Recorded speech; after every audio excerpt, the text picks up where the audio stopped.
भारत, हमारा भारत, आपका भारत, समस्त भारतीयों का प्रिय भारत। इसी भारत के बारे में पूर्व प्रधानमंत्री श्री अटल बिहारी वाजपेयी जी ने कहा था, भारत कोई जमीन का टुकड़ा नहीं है, ये जीता जागता राष्ट्र पुरुष है। 15 अगस्त 1947। आखिरकार 200 साल की गुलामी के बाद हम अंग्रेजों से आजाद हो गए थे और 26 जनवरी 1950 को हम गणतंत्र भी हो गए। आपके, हमारे और अटल बिहारी वाजपेयी जी के भारत, जिसे वो जीता जागता राष्ट्र पुरुष कहते थे, उस पे इतने घाव दिए गए, उसके अंगों को काटे गए। आजादी के बाद के भारत की मैं बात कर रहा हूं। पहले क्या हुआ भारत के साथ, वो दूसरा विषय है, लेकिन आजादी के बाद भारत के साथ क्या किया गया, ये आज चर्चा का विषय है। नमस्कार, मैं अमन, द चेतना में आपका स्वागत है।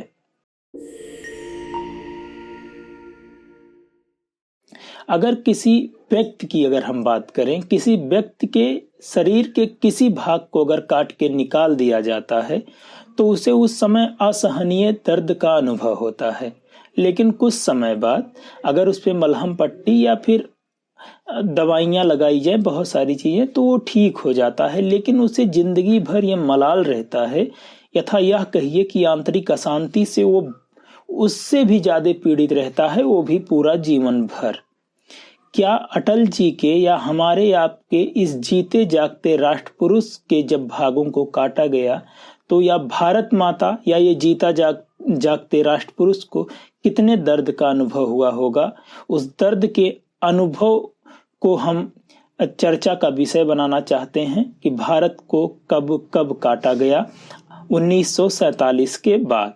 दरअसल 15 अगस्त 1947 को भारत आजाद हुआ और उसके करीब 1 साल बाद कश्मीर उस समय भारत का अंग नहीं था। कश्मीर का तात्पर्य है इस समय के कश्मीर और पाकिस्तान के जो कब्जे में है कश्मीर, उसको लेकर प्लस जम्मू का पूरा एरिया और लद्दाख, अक्साई चीन जो चीन के कब्जे में है, उसको लेकर इस पूरे कश्मीर, जम्मू और लद्दाख के महाराजा थे महाराजा हरि सिंह। ब्रिटिशों ने जो छोटे छोटे स्वशासन राज्य थे उनको ये अधिकार दिया था कि वो या तो पाकिस्तान के साथ चले जाएं या भारत के, या खुद एक स्वतंत्र राष्ट्र बन ले। उस समय लगभग 550 रियासतों का भारत में विलय किया जा चुका था। भारत में विलय ना करने वाले 3 जो बचे थे वो कश्मीर था, जम्मू एंड कश्मीर, हैदराबाद और जूनागढ़। हैदराबाद और जूनागढ़ को तो फिर कब्जे में ले लिया गया, लेकिन समस्या कश्मीर में आ फंसी। कश्मीर समस्या पे ध्यान जाता, उस समय नए नए नवोदित राष्ट्र हुए थे भारत और पाकिस्तान। इससे पहले पाकिस्तानी चरमपंथियों ने काबिलाइयों के द्वारा कश्मीर पर आक्रमण कर देते हैं, जिससे घबराकर महाराजा हरि सिंह ने कश्मीर का विलय भारत में करने के लिए राजी हो जाते हैं। 26 अक्टूबर, हालांकि कश्मीर के बहुत अंदर तक लगभग 1/3 भाग पर काबिलाइयों ने कब्जा कर लिया था। 26 अक्टूबर 1948 को हरि सिंह ने भारत के विलय पत्र पर हस्ताक्षर कर दिए, जिसे महाउपराज्यपाल ने 27 अक्टूबर 1948 को हस्ताक्षर करके कश्मीर के विलय को स्वीकार किया। ये मुद्दा अब कश्मीर एथेंटिकल रूप से, संवैधानिक रूप से भारत का अंग बन चुका था और इस पे अगर कोई आक्रमण करता तो वो भारत पर आक्रमण माना जाता। इससे जो कश्मीर पर आक्रमण हुआ, अगर चाहते उस समय भारत की सेना उस समय पाकिस्तान की सेना से तो बहुत ज्यादा ही मजबूत थी। अगर हम चाहते या उस समय के राजनीतिक पार्टी में जो सत्ता पर बैठे थे वो चाहते तो हम लाहौर, कराची भी ले सकते थे। लेकिन ये लोग ना जाने किस कारणवश माउंटबेटन की सलाह मानकर नेहरू जी ये मुद्दा यूएन में उठा दिए और ये मुद्दा आज भी विवाद का विषय बना हुआ है।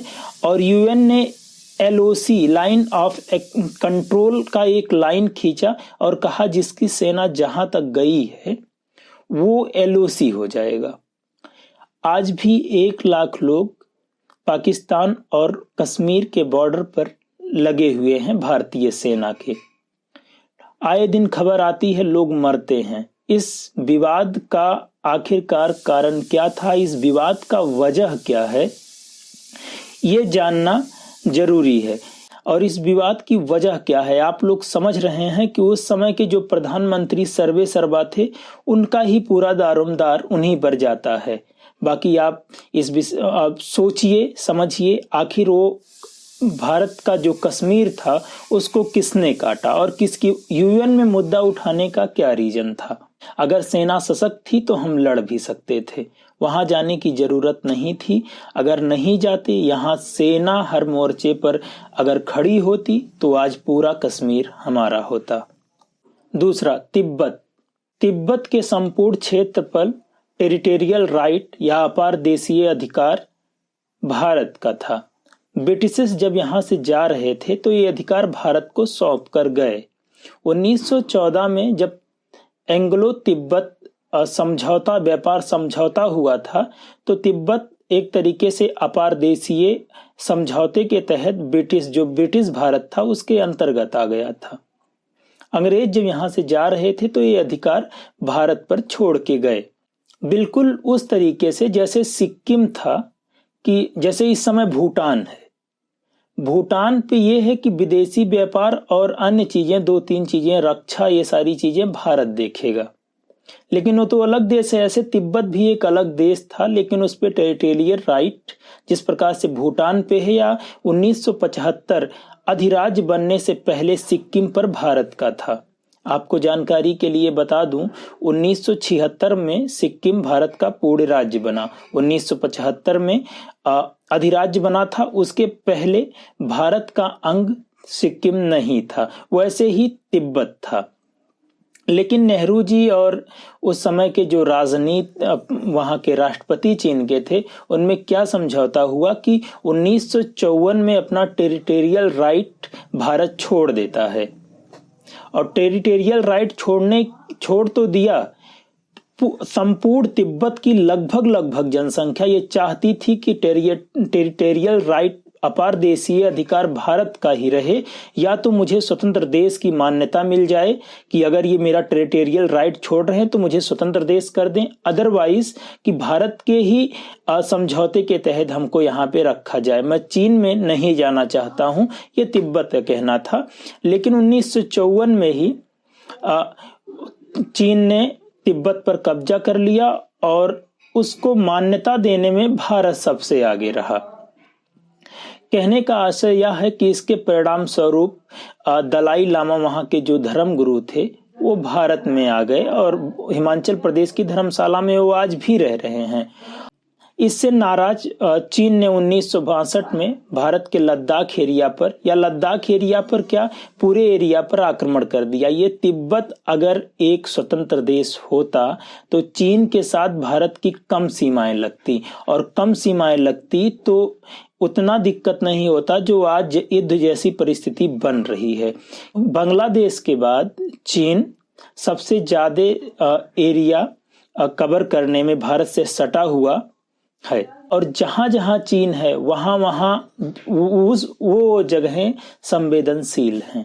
आज युद्ध के हालात बन रहे हैं क्योंकि तिब्बत चीन के कब्जे में है। दूसरी चीज, और 1962 में जब उसने पूर्णतः तिब्बत पर अधिकार कर लिया, आज भी तिब्बत में स्वतंत्रता के नारे लगते हैं कि हमें चीन से आजादी दीजिए।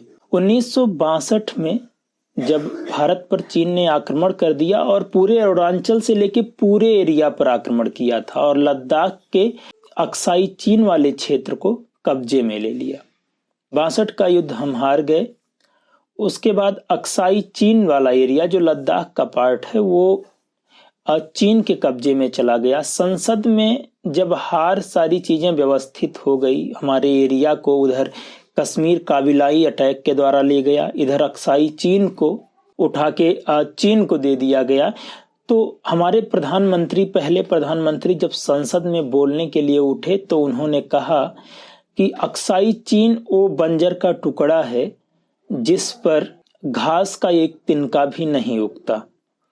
तो संसद सदस्य कोई थे उनमें से, उन्होंने कहा कि बाल उनके सर पे नहीं थे। उन्होंने सर दिखाते हुए नेहरू जी से कहा कि इस सर पर भी बाल नहीं उगते, क्या इसे भी काट कर फेंक दिया जाए। एक प्रधानमंत्री के ये शब्द मुझे लगता है बहुत ही संवेदनशील है, क्योंकि आज देखिए सियाचिन का अपना महत्व है, सियाचिन पे भी कुछ नहीं होता, इतना ऊंचा है, उससे हमसे कोई फायदा नहीं होता, फिर भी हम वहां पर अपनी जगह के लिए, अपनी जमीन के लिए, अपनी अटल जी के शब्दों में कहें राष्ट्रपुरुष के लिए लड़ रहे हैं। चौथा, 1965 भारत पाकिस्तान युद्ध।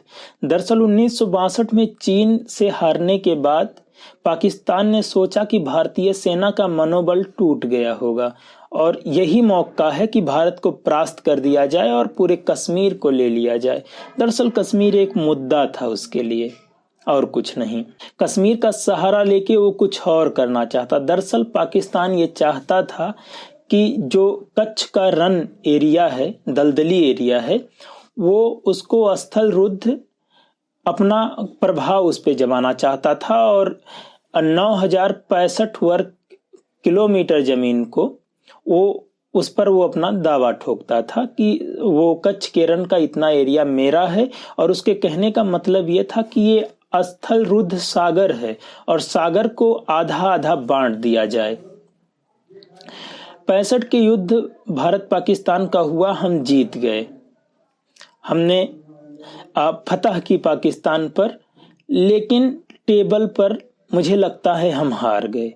पाकिस्तान उसी युद्ध में ये मुद्दा यूएन में उठाया और ये मुद्दा ब्रिटिश प्रधानमंत्री के हस्तक्षेप के द्वारा समाप्त हुआ और अंतर्राष्ट्रीय न्यायालय में मुद्दा चला कि क्या कच्छ के रन के एरिया को पाकिस्तान को देना चाहिए या नहीं। अगर सागर का एरिया है, स्थल रुद्ध सागर बोलता है पाकिस्तान उसको, अगर ये सागर का एरिया है तो फिर पाकिस्तान को इसे आधा देना पड़ेगा। लेकिन भारत ये प्रूव करता है कि ये एक दलदली एरिया है, इस कारण ये भारत का, गुजरात का एक कच्छ एक राज्य रहा है और ये भारत का पार्ट हो गया था।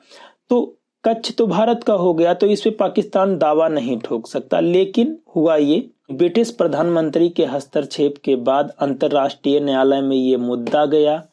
उसके बाद अंतर्राष्ट्रीय न्यायालय, उस समय स्विट्जरलैंड के एक जज थे वहां के, उन्हीं की अध्यक्षता में ये हुई थी। उन्होंने निर्णय दिया कि 9065 वर्ग किलोमीटर कच्छ के रन के एरिया को पाकिस्तान को दे दिया जाए।